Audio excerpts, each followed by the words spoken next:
DC. Khalil, thank you so much for your time for TRT World.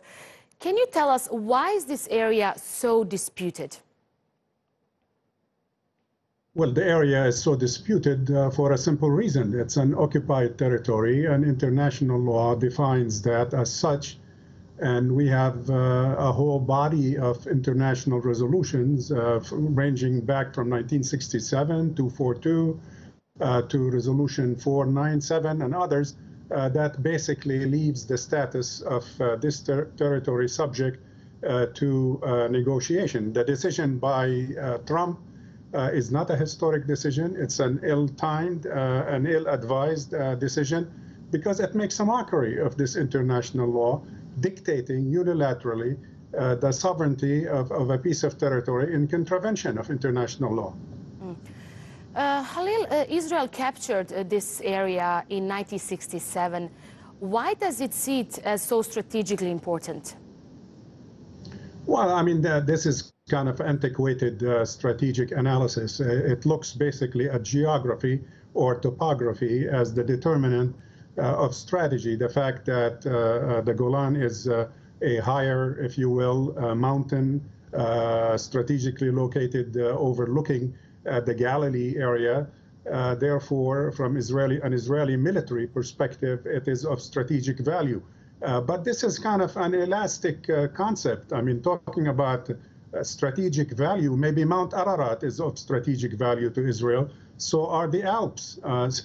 So that doesn't entitle Israel to take over these lands to make their northern part of the country more secure. Now, the U.S. already recognized Jerusalem as the capital of Israel. Now we have this. Does it seem as if the Trump administration is trying to permanently rewrite the map in this conflict? Clearly, not only rewriting the map, because frankly, it's not just of geographic significance, but they are rewriting the map of peacemaking. The U.S. has arrogated to itself the right to peacemaking in this region. And yet at the same time, even though it's threatening to release a new initiative, it seems to be taking step after step to render that effort irrelevant before it even starts. The decisions made with regards to UNRWA, with regards to the refugees, with regards to aid to the Palestinians, with regards to Jerusalem, and now with regards to the Golan, these are all violations of the conventional wisdom that has existed for more than 3 decades on how to basically reach a political solution to the Arab-Israeli conflict. It's a self-defeating. That's why I said ill-advised in the first question or first answer to your question in this program because it actually negates many years of U.S. policy and U.S. positions on the Arab-Israeli conflict. Yes, and clearly all this was building up to a momentum and to this announcement. Now, as Daniel just mentioned, this comes ahead of the Israeli Prime Minister's planned visit to the White House that's happening next week. And it's in the middle of the election campaign in Israel. Will this provide a boost to Netanyahu? Of course, Mr. Netanyahu hopes that. Many analysts in Israel and here in Washington believe that it could. It is not the first nor the last intervention by a U.S. administration in Israeli politics or in Israeli elections.